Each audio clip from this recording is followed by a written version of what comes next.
Kalau dulu ya banyak sekali permasalahan. Jadi terkait dengan lebah itu cenderung orang dulu itu bilang kalau lebah itu merusak tanaman.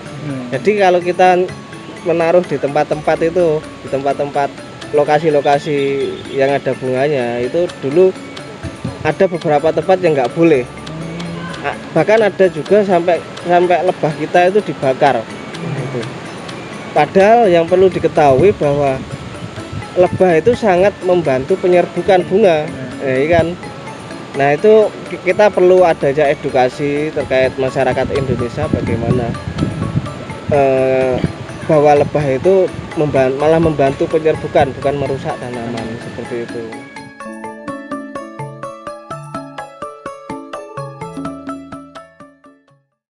Ya, perkenalkan dulu ya, saya Irfan dari Ketua Pok Darwis Kampung Madu. Jadi terkait lebah kami yang kami budidayakan itu ada jenisnya itu Apis mellifera. Apis mellifera. Ada beberapa jenis lebah di Indonesia. Itu Apis dorsata. Itu biasanya kalau orang di hutan-hutan itu nyebutnya tawon gung. Ya itu. Terus juga ada jenis lebah Apis cerana. Itu biasanya kalau jenengan ada di penjual SS degan itu biasanya yang ngerubuti itu lebahnya cenderung lebih kecil, beda sama kayak lebah yang tadi kan ya. Itu lebih kecil, itu Apis cerana namanya. Terus ada lagi klanceng atau biasanya disebut bahasa latinnya Apis trigona. Ya, yang kami budidayakan ini itu Apis mellifera. Ini bukan lebah lokal Indonesia sebenarnya. Ini dari Australia dulu. Jadi budidaya lebah di Kampung Madu sendiri itu sudah ada sejak 1980. Mulai berkembang hingga saat ini sekitaran 50 peternak lebah yang ada di Kampung Madu ini. Gitu. Terkait budidaya kami itu yang saya bilang tadi, herding beast, jadi berpindah atau angon, berpindah dari satu tempat ke tempat lain mengikuti musim bunga.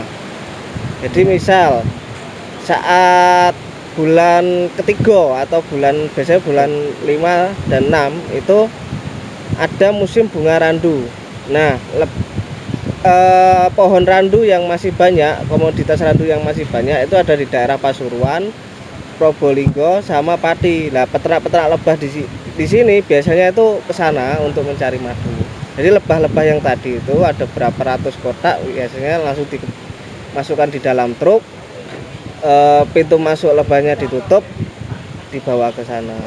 Musimnya biasanya sampai 1 bulan sampai 2 bulan. Istilahnya kalau sudah selesai musim itu kita pindah lagi. Jadi mengikuti musim bunga. Seperti itu. Hasil dari panen di sana itulah nanti yang kita bawa pulang baru kita kemas. Yang dibawa pulang? Iya. Jadi hasil madunya. Jadi biasanya kalau di sana itu biasanya kalau bagus biasanya sampai panen 4 kali, 3 sampai 4 kali itu bagus. Kalau 1-2 kali itu menurut kita itu kurang. Oh, panennya ya. Langsung di sana tempatnya? Di sana.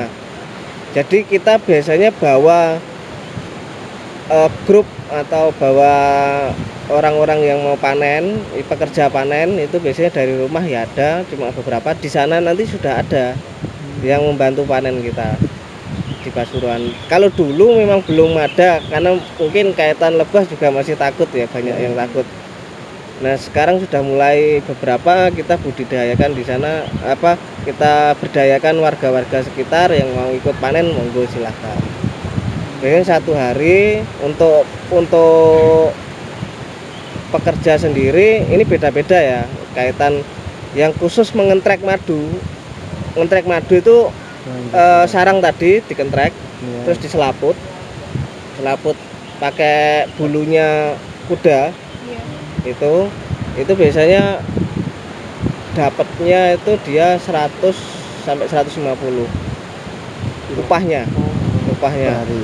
Nah untuk kuli angkut yang setelah diselaput itu tadi terus diangkut, nah itu biasanya dapatnya 75 sampai 100.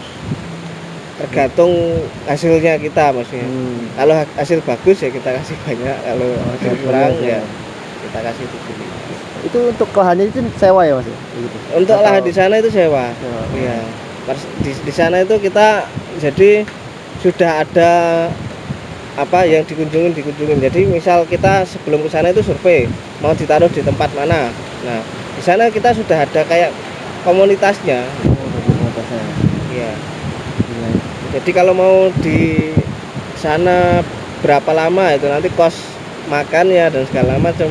Soalnya kalau boro atau kita angon biasanya pekerja itu ada satu pekerja yang ditaruh di sana untuk menjaga lebahnya. Karena lebah kan butuh perawatan seperti kontrol, seperti kita mau panen itu juga melihat dulu hasilnya seperti apa. Nah mungkin itu yang bisa saya jelaskan terkait lebah kami. Mungkin bisa atau ada pertanyaan dari jenengan monggo silakan. Nah, untuk ini Mas, apakah ada permasalahan selama peternak lebah ini Mas? Permasalahan Untuk yang apa? Ya permasalahan gini. Kalau dulu ya banyak sekali permasalahan. Jadi terkait dengan lebah itu cenderung orang dulu itu bilang kalau lebah itu merusak tanaman. Jadi kalau kita menaruh di tempat-tempat itu, di tempat-tempat lokasi-lokasi yang ada bunganya itu dulu ada beberapa tempat yang nggak boleh. Bahkan ada juga sampai lebah kita itu dibakar. Gitu. Padahal yang perlu diketahui bahwa lebah itu sangat membantu penyerbukan bunga, ya kan? Nah itu kita perlu adanya edukasi terkait masyarakat Indonesia bagaimana bahwa lebah itu malah membantu penyerbukan bukan merusak tanaman seperti itu. Bahkan ada yang dibakar itu Mas di daerah Jawa Tengah itu paling saya sendiri 100 kotak lebih, kerugian ratusan juta sudah itu. Seperti itu. Ya mungkin ada lagi silakan. Nyantai aja di. Santai ya Mas ya.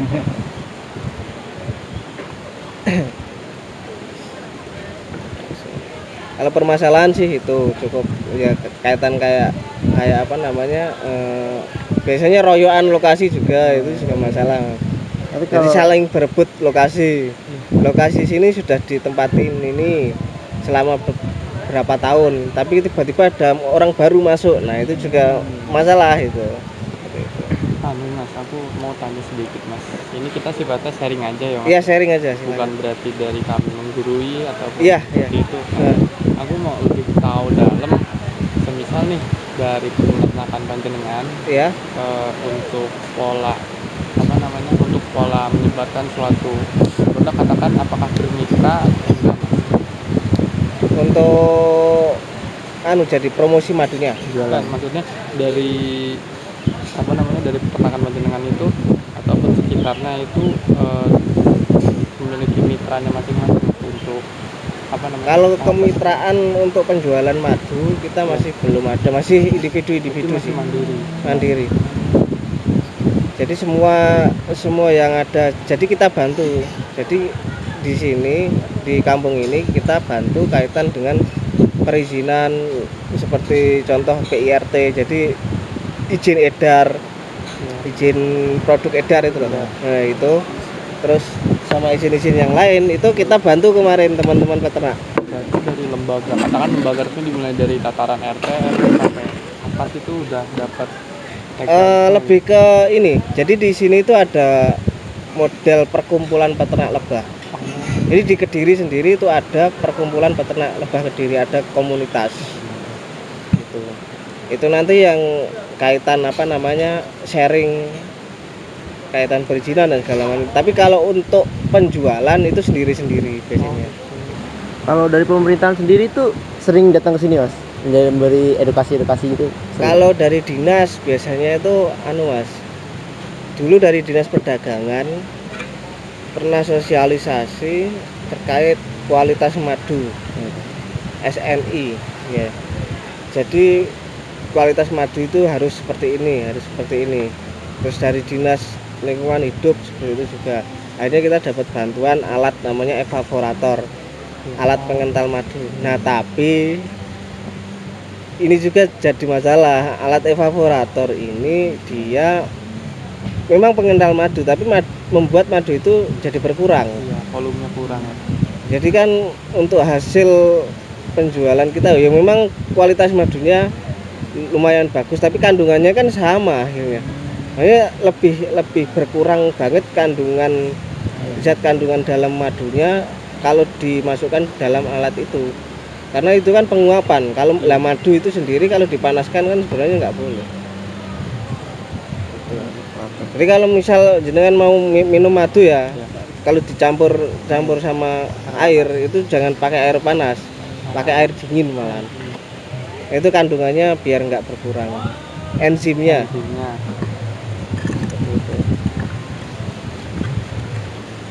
Kalau peran pemerintah sendiri ya seperti itulah. Kemarin aja saya dapat postingan dari Kementerian Lingkungan Hidup kalau nggak salah, Perhutani. Nah itu menyebut mereka menjual produk madu hitam pahit. Nah kita itu sudah berpuluh-puluh tahun di putaran Lebah itu madu hitam pahit belum pernah kita itu menemukan madu hitam yang pahit itu belum pernah. Jadi itu apa gitu? Langsung beberapa ada yang komen kayak ketua asosiasi perlebahan itu ada yang komen. Saya taat pajak. Saya peternak lebah berpuluh-puluh tahun. Saya kecewa dengan postingan ini gitu. Karena madu hitam pahit itu nggak ada. Kalau setahu kita ya, maksudnya selama berpuluh-puluh tahun ini madu yang pahit itu kalau nggak kali Andra pun itu harus ada di sekitar area itu ada bunga vlog flipnya. Nah, terus sama madu salam. Bahkan madu mahoni itu kan pahit. Itu madunya nggak pahit itu. Makanya dia bilang mahoni itu pahit kan ya. Gimana itu kementerian ya gitu. Mereka dapat informasi dan dapat itu dari mana kan gitu. Itu kementerian. Bayangkan. Gitu. Ya selama berpuluh-puluh tahun kita memang nggak pernah menemukan madu hitam ini pahit. Tapi mereka menjual itu. Itulah. Ya bentuk kekecewaan kita ya karena kita taat pajak ya seperti itu ya. Juga kebanyakan perhutani juga ngambil madu impor kok Mas. Iya, itu Mas. Masih PR banget sih sebenarnya. Nah, itu loh. Mereka impor loh. Dengan harga sekian. Mungkin kalau di sini madu yang kualitasnya luar itu ditarungkan dengan sini itu jauh banget. Mereka juga pakai sirup gula juga, malah mereka dipanen gulanya. Iya. Kalau di sini memang ada beberapa oknum yang memanen madu yang itu, tapi masuknya akhirnya di pabrik-pabrik. Kayak ada kontrak gitu, kayak misal, ya kan, mungkin nanti bisa disensor ya. Iya. Kayak misal memang ada beberapa teman saya itu yang kontrak sama mereka membuat madu yang dari gula. Gula disirupkan ke madu, dimakan lebah, masuk di dalam sarang, tapi dipanen. Harganya antara 30 sampai 40.000 per kilo. Murah banget kan. Berarti intinya kalau semakin mahal harganya semakin bagus gitu kan kalau madu itu. Belum tentu juga. Belum tentu juga. Melihat ini dulu sih uji labnya seperti apa. Memang harus ada uji lab sih kalau madu itu. Kalau secara fisik itu susah bedainnya ya, dia yang secara fisik memang susah. Tapi kalau dari rasa kita sudah tahu sih, kalau yang sudah biasa dia konsumsi madu, dia pasti tahu kok. Ini madu asli apa enggak gitu. Tahu. Tapi kalau baru-baru maksudnya belum pernah ini ya sama aja, susah juga bedanya. Makanya kalau di Apis mellifera sendiri itu ada beberapa jenis madu yang itu buat pembeda. Kalau oknum-oknum itu kan kebanyakan mereka bilang madunya multiflora, ya kan? Dari bunga apa nggak tahu kan gitu loh. Campuran gitu. Tapi kalau kami spesifikasinya jelas. Kalau multiflora ini misal dari bunga karet sama bunga rambutan dengan bunga durian. Nah ini rasanya seperti ini. Itu spesifikasinya jelas. Nah itu yang lebih dominan di mananya, di rasa rambutannya kah atau di rasa karetnya kah, itu kita sudah tahu. Tapi kalau orang-orang yang harga yang madunya itu cenderung lebih murah banget dan mereka menyebutnya multiflora, itu perlu tanda kutip apa ya, madu apa ya itu. Seperti itu. Ini kayaknya oknum banyak. Jadi masih rawan pemalsuan gitu. Iya. Rawan pemalsuan. Tapi kalau akasia, madu akasia yang dari Sumatera itu 100% murni karena di sana nggak dikasih makan, cuma panen. Langsung dari hutan. Iya. Makanya di sana surplus. Surplusnya. Jadi di sana surplus madu dan harga madu itu kayak madu yang palsu itu tadi akhirnya. Padahal itu malah madunya asli banget. Nggak ada campuran apapun. Nah, karena di sana kebanyakan produksinya terlalu banyak, setiap minggu itu panen terus gitu. Nggak ada musim nggak panen, nggak ada kalau di Sumatera. Karena masih terjaga bener-bener ya, itu akasia sama untuk polennya sendiri dia ngambil sawit. Tapi harga jual madunya gitu murah banget. Yang rendah berarti Mas. Rendah karena surplus barang.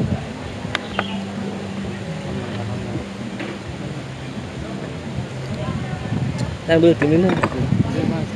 Santai Mas. Ada yang mau tanyakan lagi silakan. Kalau untuk penjualannya itu per bulan bisa berapa botol ya, Mas? Gimana ya, kita belum pernah ngitung nih kalau untuk penjualan. Kalau ada yang laku langsung nggak pernah ada pencatatan gitu. Belum. Nantinya memang rencana kita ada pencatatan, cuma sekarang kita belum. Tapi pendapatannya itu stabil ya Mas? Kira-kira kalau per tahun Stabil itu sih. Tapi kalau yang pas corona, pas covid kemarin, baru-barunya covid itu benar-benar kita produksi sedikit. Kalau modal awalnya sendiri tuh bisa habis berapa Mas untuk 100 kotak itu? Ini kaitan ini ya, apa namanya, modal, permodalan. Untuk kemarin lalu yang 2018an itu harga lebah sih masih tinggi, masih sekitaran satu kotaknya itu 1.500.000 sampai 2.500.000. Satu koloni isinya full 8 sisir sarang. Kalau tadi kan 6 sisir sarang. Nah itu satu kotaknya itu 1.500.000 sampai 2 juta. 2.500.000, bahkan kalau yang kita kirim ke Sumatera itu 2.500.000. Itu tinggal kali berapa kotak koloni lebah yang kita punyai gitu aja. Itu produksi sendiri sebenarnya. Kalau kotaknya tuh. Ya kebanyakan gitu. Jadi buat sendiri. Jadi kalau dulu segitu, tapi kalau sekarang sudah drop ya, menurun. Sekarang harganya itu cuma 800.000 satu kotaknya. Nah untuk kotak sendiri, kotak dengan tutupnya, dengan kasa penutup sebelum kotak itu tadi, itu 200.000 produksinya untuk kotak ya, satu piece-nya. Terus untuk bingkai itu biasanya 15.000. Bingkai itu sarang, frame-nya. Itu sebelum ada pondasi, kalau sudah ada sekaligus sama pondasinya itu sekitaran 25.000 kenanya. Nanti untuk sarangnya dia bangun sendiri, bukan kita kan yang bangun. Gitu. Mereka yang bangun sendiri sarang itu tadi, honeycombnya itu terus sama jagrak itu yang di bawah itu tadi, yang besi. Penyangga kotak itu 75.000 sampai 100. Bisa-bisa dia. Ya, itu dihitung dulu berapa dengan jumlah kotak yang kita punya misal. Dan rata-rata di sini punya sekitaran 100 kotak. Satu orang ya itu, satu Orang. peternak. Itu belum ada isinya lebah ya, maksudnya Masih potongan. harga kotak saja itu segitu. Ya. Kalau sudah ada kotaknya itu sekitaran itu tadi 800.000 sampai 1 juta biasanya. Untuk saat ini lah harga jualnya lebah. Sekarang segitu. Dan di sini rata-rata sudah punya 100 lebih. Bahkan ada yang punya 300-500.000. Kalau pengiriman itu bareng-bareng dia. Pengiriman atau Ya, bisa-bisa. Misal ada yang mau jual lebahnya ya kan, ada mau jual lebahnya atau ada pembeli mau cari lebah, itu kita gabungkan. Jadi kan nggak cuma satu orang, jadi beberapa orang itu kita gabungkan. Punyamu dikurang berapa? Misal 30 punya saya, kuotanya 30, terus yang sini 20, yang sini 50. Oke, tampung jadi satu dengan permintaan misal 100 kotak ya sudah mencukupi itu. Tapi untuk 100 kotak kalau lebah kita sendiri ya habis dong. Iya. Akhirnya kan dikumpulkan, kalau ada yang mau beli ya kita koordinasikan dengan teman-teman peternak yang lain, baru ini ada permintaan segini, siapa yang siap, gitu aja. Berarti kencang juga ya Mas ya relasinya Mas ya. Ya semua peternak lebah di wilayah Jawa Timur, di wilayah Jawa, khususnya di Jawa saja, itu rata-rata beberapa sudah banyak yang mengenal satu sama lain, sudah banyak kenal akhirnya. Kalau satu musim itu bisa untung berapa Mas? Satu musim bunga itu? Dalam 2 bulan. Satu musim bunga kaitan keuntungan ya. Iya, ini. Bersihnya gini sih. Bentar ya. Kemarin enggak kirim.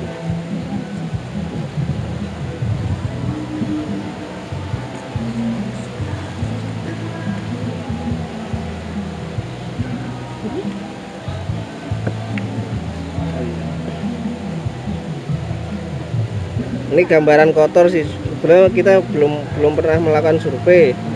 Cuma gambaran kotor saja. Ada kemarin nyatanya mana ya?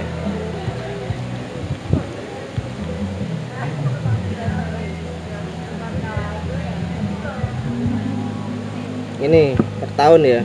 Per tahun. Ini di wilayah Kampung Madu saja kemarin kita melakukan surveinya. Untuk datanya kita belum pasti ya. Per tahun turun soalnya. Sejak 2018 saja sampai 2022 ini. Kalau 2022 ini kan belum. Kalau 2018 itu kurang lebih 120 ton di Kampung Madu saja. 2019 itu kurang lebih 90 ton.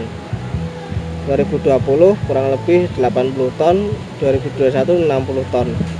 2022 ini belum diketahui kan soalnya belum ada survei. Ya. Nah itu biasanya barang yang dari sini itu katakan keluarnya itu kebanyakan ke daerah mana Mas? Ya banyak, ada yang sudah sendiri sih itu. Itu kaitan lebah ya. Kaitan lebah itu hasil dari lebahnya sekian, nanti bisa dikali Harganya. Dikali jumlah ini apa namanya, di rata-rata aja harga madu aja. Rata-rata harga madu itu 75.000 per liter. Per kilo. Per kilo. Hitungannya kilo. 75.000 per kilo. 75.000, tapi ada juga yang harganya cenderung agak mahal kayak randu kan 100.000. Tapi kalau dibuat rata-rata mungkin 85.000 aja. 85.000 dikali itu tadi 120 ton. Kalau di 2018, 2019 90 ton ini. Setiap tahun ini menurun soalnya Mas. Cuaca ini nggak jelas ini. Soalnya Iya. 1 tahun itu berapa periode perpindahan itu? 1 tahun itu. 1 tahun itu yang baku itu biasanya sampai 8 bulan saja. 8 bulan maksimal. 12 ya 8 bulan saja. Jadi di bulan 3 kita ada panen madu Kaliandra, di di Gunung Wilis ya kan, terus itu paceklik lagi sampai nanti bulan 56 itu nanti randu, 67 nanti bisa kangkung, bisa karet, bisa kopi tuh. 67 78 itu biasanya karet juga ada, terus mulai rambutan masuk itu rambutan, terus sono keling biasanya juga masuk situ gitu. Jadi setiap bulannya perpindahan ada 4 kalau paceklik biasanya 3 bulan untuk kita persiapan menuju ke musim gula itu. Anggon itu tadi. Itu butuh kasih makan mas, jadi butuh 3 bulan itu masih makan. masih makan gula. Sekarang berapa harganya sudah wah tinggi banget, tapi nggak dipanen ya kalau kita. Mungkin kurasan pertama itu baru dilihat itu kualitas yang kurang bagus. Kurasan pertama kan masih ada sisa-sisa gulanya, biasanya itu yang maksudnya di pabrik akhirnya. Mana yang pertama Makanya kayak pabrik-pabrik kayak itu tadi ya nanti bisa di sensor ya. Kayak jamu jago itu ngambilnya ya madu-madu gitu ya. Ya madu rasa, TJ bukan pure madu gitu Mas. Kebanyakan ada gulanya. Apalagi tuh lebih tinggi Mas kandungan gulanya Mas. Iya, Timbang jamu madu. glukosanya. Iya, banyak kan gitu.